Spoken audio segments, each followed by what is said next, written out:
Hello dear student, class 6 Hindi grammar lesson 3 शब्द विचार। आज आप सभी को शब्द विचार के विषय में बताया जाएगा। शब्द है क्या? शब्द उसे कहते हैं जिसका निर्माण दो या दो से अधिक वर्णों से मिलकर बना हुआ हो। और वर्ण कैसे होने चाहिए? सार्थक समूह में होने चाहिए। उसे क्या कहा जाता है? शब्द कहा जाता है। जैसे मान लो दे दिया जाए मोहन। अब मोहन बना कैसे हो? दो या दो से अधिक वर्णों की सार्थक समूह से ही बना हुआ है। कैसे देखेंगे? माँ हलंत प्लस ओ प्लस हा हलंत प्लस छोटा हा प्लस ना हलंत प्लस छोटा। तो ये सभी जो आ रहे हैं ये सभी क्या है? ये सभी वर्ण हैं। ये सभी क्या है? वर्ण है। इतने वर्णों को जोड़कर बनाया क्या? मोहन बनाया गया। इसी को क्या कहा जाता है? इसी को कहते हैं शब्द कहा जाता है। क्लियर? इसके बाद देखेंगे शब्द के भेद।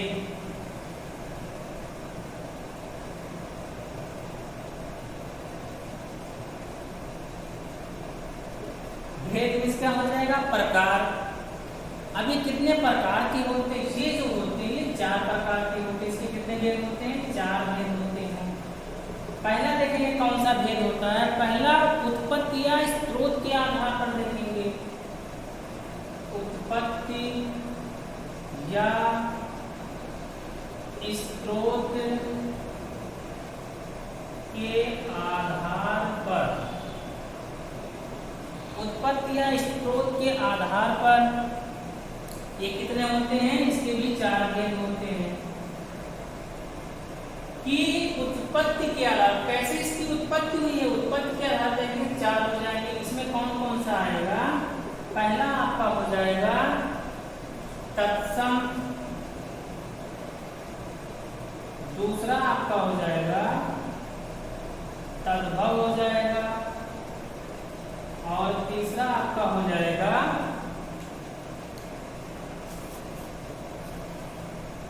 देशज और विदेशी। देशज और चौथा आपका हो जाएगा विदेशी। अब इन चारों को समझना है आपको।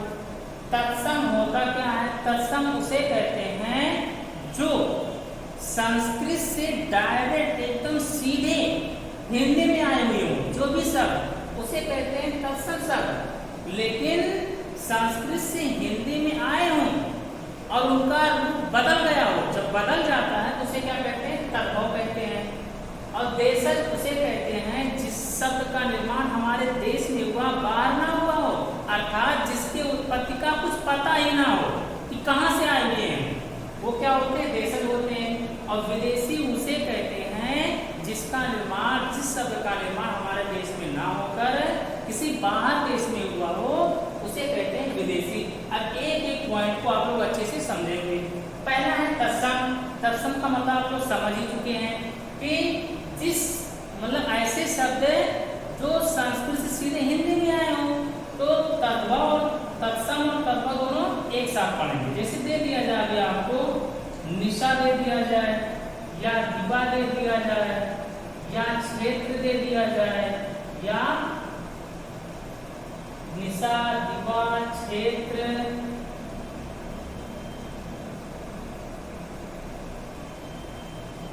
या मान लीजिए हस्त दे दिया जाए। 4 शब्द हैं। अब इन चारों का कोई अर्थ निकलता है, इसलिए इन चारों क्या कहा जाता है? तत्सम, क्योंकि डायरेक्ट संस्कृत से हिंदी में आए हैं। लेकिन इन चारों शब्दों का जो अर्थ होगा वही इनका तद्भव रूप हो जाएगा। जैसे निशा में क्या होता है? रात होता है। दिवा में क्या होता है? दिन होता है। क्षेत्र में क्या होता है? खेत होता है। हस्त में क्या होता है? आपका हाथ हो जाएगा। तो ये सभी क्या हो गए? तत्सम हो गए। और ये सभी क्या हो गए? तद्भव हो गए। इतना ही अंतर है। जिसका कोई अर्थ ना निकले तद्भव, जिसका अर्थ निकले तत्सम। जैसे गर्दभ कहा जाए, गर्दभ में क्या होता है? गधा। तो गर्दभ क्या हो जाएगा? तत्सम हो जाएगा। गधा क्या हो जाएगा? तद्भव हो जाएगा। फिर देखेंगे देशज और विदेशी। देशज जैसे हम लोग कहते हैं कि कोई कार्य करने के लिए तो गड़बड़ हो गया, या पानी पीने का मन किया तो कहते हैं 1 लोटा पानी दे दीजिए, या कहते हैं आप बहुत खटपट कर रहे हैं। ये जो शब्द हैं इन सब को कहा जाता है देशज, क्योंकि इसका निर्माण हमारे देश में हुआ, क्योंकि इन सभी शब्दों का के उत्पत्ति का कोई पता ही नहीं है, ऐसे अचानक ही बोल दिया जाता और उसी को लोग बोलना स्टार्ट कर देते हैं। जैसे गड़बड़, या मान लीजिए खटपट, या लोटा, ये सभी क्या है, ये सभी देशज में आ जाएंगे जिसके उत्पत्ति का कोई पता ही ना हो, अर्थात हमारे देश में उसकी उत्पत्ति ना हुई। विदेशी किसे कहते हैं, जिसकी उत्पत्ति हमारे देश में ना हो तो किसी दूसरे देश में हुई। जैसे मान लो अगर आपका आ जाए डॉक्टर, या अस्पताल दे दिया जाए, या मान लीजिए कैंची दे दिया जाए, ये सभी क्या है, सभी हमारे देश में इनकी उत्पत्ति नहीं हुई है, ये सभी विदेशी हैं। विदेशी में अगर देखा जैसे अंग्रेजी है, तुर्की है, अंग्रेजी, तुर्की, उर्दू, ये सभी क्या, ये सभी विदेशी शब्द से लिए गए हैं। तो ये सभी आप सबको समझ में आ गया। उसे अंग्रेजी में क्या बोलेंगे, डॉक्टर, अस्पताल, कैंची मान लिया आपका हो जाएगा, तुर्की में चला जाएगा, फारसी में चला जाएगा। अभी कहा जाए वकील तो फारसी हो जाएगा। इस टाइप के जितने भी शब्द हैं सभी क्या कहा जाता है, विदेशी शब्द कहते हैं, क्योंकि इन सभी शब्दों का निर्माण हमारे देश में ना होकर बाहर के देशों में हुआ। जैसे अरबी, फारसी, अंग्रेजी, पुर्तगाली, तुर्की। तुर्की क्या कहते हैं, काजू, कुर्ता, कूली, चाकू, चिप, ये सभी क्या तुर्की है, इसका मतलब विदेशी शब्द हो जाएंगे।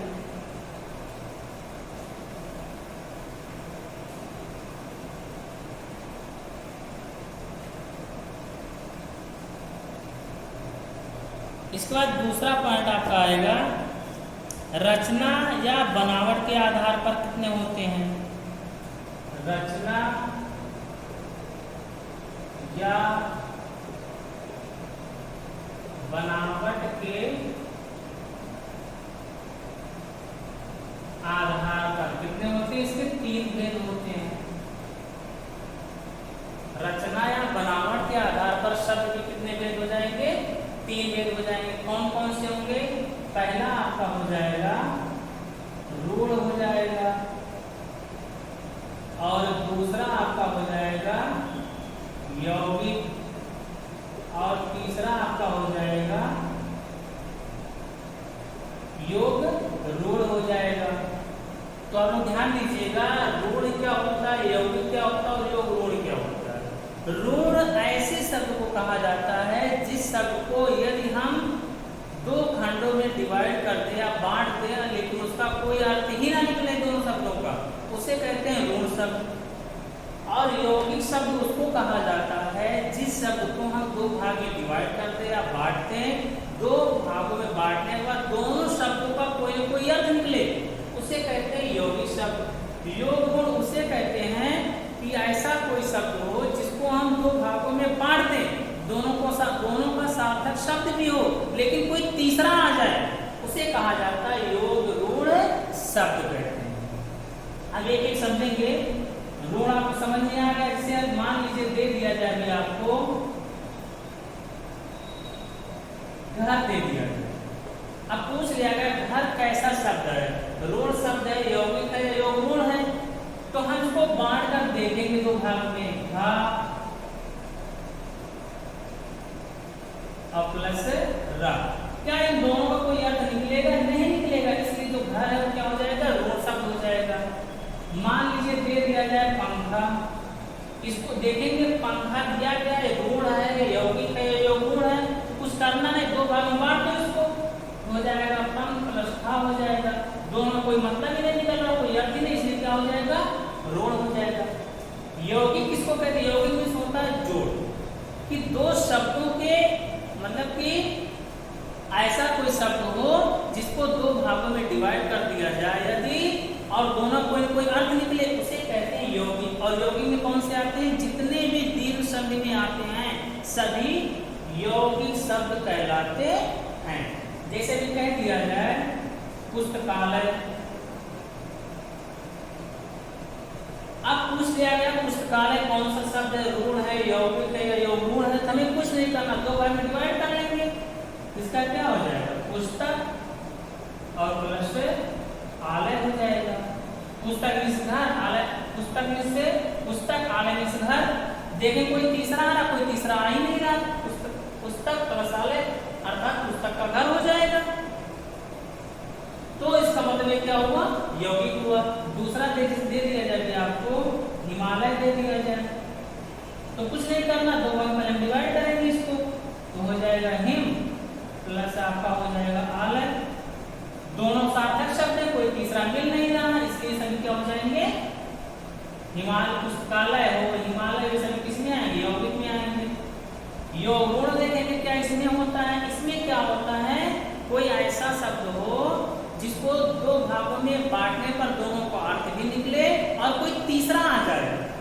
योग गुण में वही शब्द आते हैं जो बहुव्रीहि समास में आते हैं। बहुव्रीहि समास में जितने भी शब्द आते हैं सभी योग गुण शब्द कहलाते हैं। जैसे अगर दे दिया जाए आपको दशानन दे दिया गया, तो दो भाग में डिवाइड करेंगे, एक होगा 10, एक प्लस होगा आनंद। यौगिक दिख रहा है, लेकिन इन दोनों को जो दशान किसको कहा जाता है, कोई तीसरा आ रहा है, रावण हो जाएगा। यही जो तीसरा आ रहा है इसी के कारण जो कहा जाता है योग ऋण शब्द कहते हैं। यह दे दिया जाए अभी आपको, मान लो लंबोदर दे दिया जाए, तो क्या हो जाएगा, लंब प्लस उदर दे दिया जाएगा, कौन आ जाएंगे, गणेश आ जाएंगे। यही जो तीसरा आ रहा है इसी कारण क्या हो जाएगा, योग गुण शब्द हो जाएगा। आपके बुक में दिया गया है, जैसे दे दिया जाए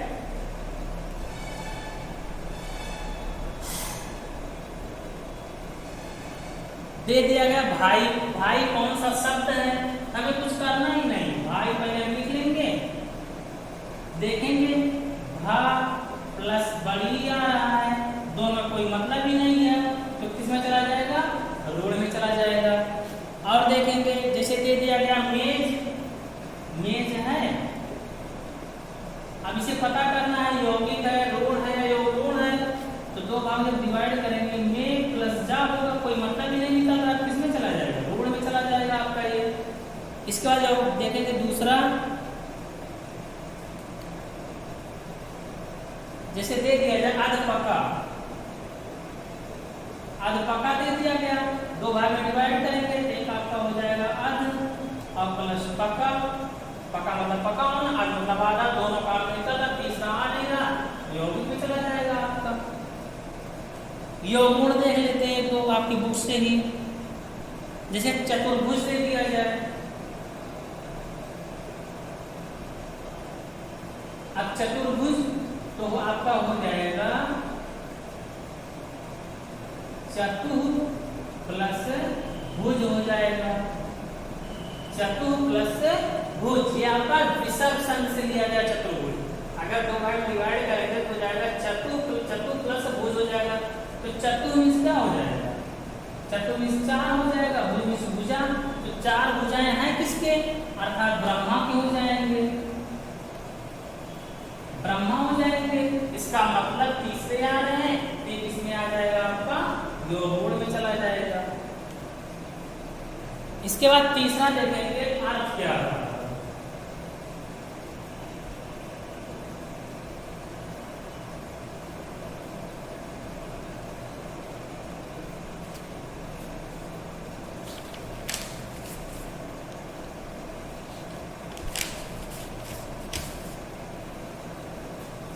अर्थ के आधार पर जो शब्द होते हैं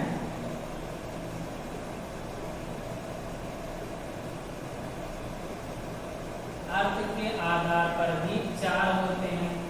कौन कौन से होंगे, पहला आपका हो जाएगा पर्यायवाची,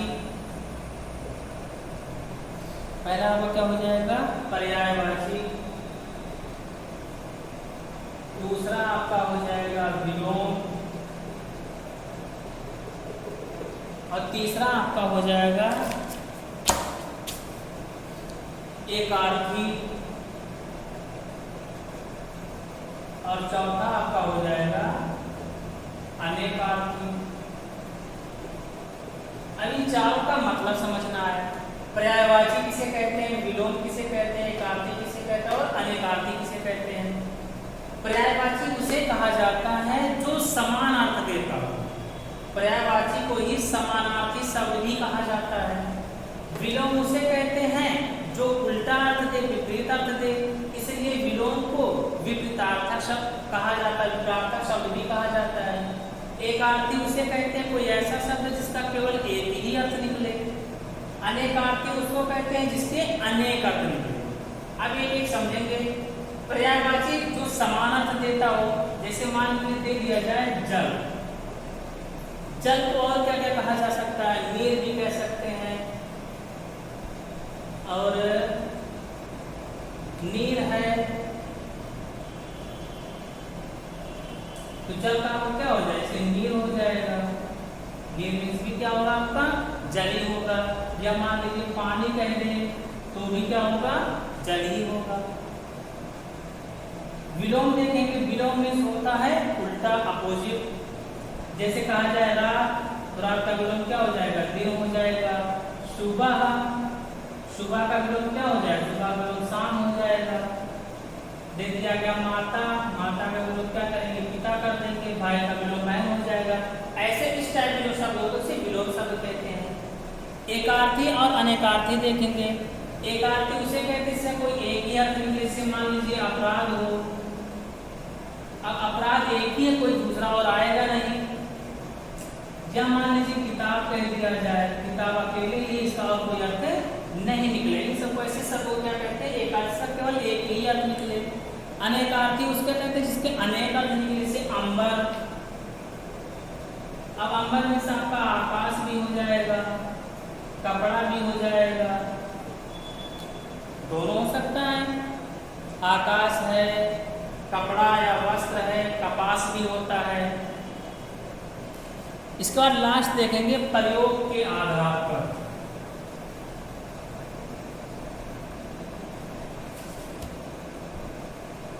प्रयोग के आधार पर शब्द के दो भेद होते हैं।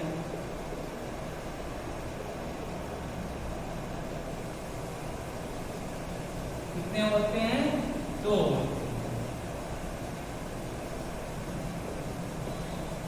पहला एक आपका होता है विकारी, और दूसरा आपका हो जाएगा अविकारी। दो होंगे, एक विकारी होगा और एक अविकारी होगा। अब विकारी किसे कहते हैं, अविकारी किसे कहते हैं, ये समझना है आप सबको। विकारी उसे कहते हैं कि जिसमें लिंग, वचन, कारक, विभक्ति आदि बदल दिया जाए, लेकिन उस आदि बदलने पर अगर उसका रूप बदल जाता है तो क्या कहेंगे उसे, विकारी कहेंगे। और अविकारी उसे कहेंगे जिसमें लिंग, वचन, कारक, विभक्ति बदलने पर उस शब्द पर कोई भी असर ना पड़े, उसे कहते हैं अविकारी शब्द। और यदि इन शब्द को बदलने के बाद उस पर कोई न कोई फर्क पड़ रहा है, उसे कहेंगे विकारी शब्द कहेंगे। अब विकारी में क्या आएगा आपका, विकारी में आपका आता है संज्ञा, सर्वनाम, विशेषण और क्रिया। और अविकारी में क्या आपका आएगा, अविकारी में आएगा क्रिया विशेषण और संबंध बोधक, समुच्चय बोधक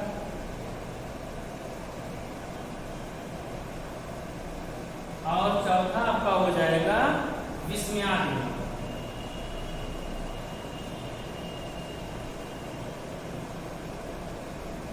अब इन्हीं चार इसमें होते, 4 इसमें। अब इसको हम क्लियर करेंगे कैसे होगा। मान लीजिए हम संज्ञा को पकड़ते हैं। संज्ञा मान लीजिए राम है, कह दिया कि राम विद्यालय जाता है। अब राम के स्थान पर क्या हम श्याम लिख सकते हैं, लिख सकते हैं। इसका मतलब इसमें परिवर्तन हो सकता है। जाता का जाति भी का, मान लेते हम जेंडर बदल देते, यहाँ पे जाति हो जाएगा। इसका मतलब इसमें फर्क पड़ रहा है, तो क्या हो जाएगा, ये आविकारी शब्द हो जाएगा। मान लो अगर हम सर्वनाम को लेते हैं, यहाँ पे हम लिख देते हैं वह विद्यालय जाता है। अगर हम क्रिया बदलते हैं तो क्या हो जाएगा, जैसे ही जेंडर बदले वैसे फर्क पड़ने लगा इस पे, जैसे ही फर्क पड़ा आविकारी शब्द में चला जाएगा। अब वहाँ विद्यालय जाती है, सही है, वह विद्यालय जाता है, सही, अर्थात हम वह का प्रयोग जाता है, जाती किसी कर सकते हैं, इसको हम बदल सकते हैं। अगर जब बदला जाएगा तो किसमें चला जाएगा, विकारी शब्द में चला जाएगा। विशेषण देखते हैं, मान लीजिए अच्छा दिया गया है, मोहन पढ़ने में अच्छा है। अब उसी पर अगर हम जेंडर बदले सीता कर दे तो सीता पढ़ने में अच्छी है, इसका मतलब इसमें भी परिवर्तन हो सकता है, लेकिन किसमें चला जाएगा, विकारी चला जाएगा। क्रिया मान लीजिए ये जाता है क्रिया है, तो जाता है तो जेंडर बदलेंगे तो जाती है, इसका मतलब जाता है और जाती है हो सकता है, इसका मतलब फर्क इससे पड़ेगा, ये भी किसमें चला जाएगा, आविकारी चला जाएगा। इसके बाद देखेंगे नहीं किसमें जाएगा, ये विकारी चला जाएगा। इसके बाद देखेंगे आविकारी, इसमें देखते हैं परिवर्तन होता है या नहीं होता है। पहले देखते हैं क्रिया विशेषण, जैसे है आपका धीरे धीरे, ये क्या है आपका क्रिया विशेषण। मान ली कहा जाए वह धीरे धीरे जाता है, वही पर है। अगर हम कहते हैं जेंडर बदल दे, वह धीरे धीरे आके जाती कर दें, लेकिन इसमें कोई परिवर्तन नहीं हो रहा, धीरे धीरे अपने स्थान पर ही है, इसलिए इसको क्या कहा जाता है, आविकारी शब्द कहते हैं।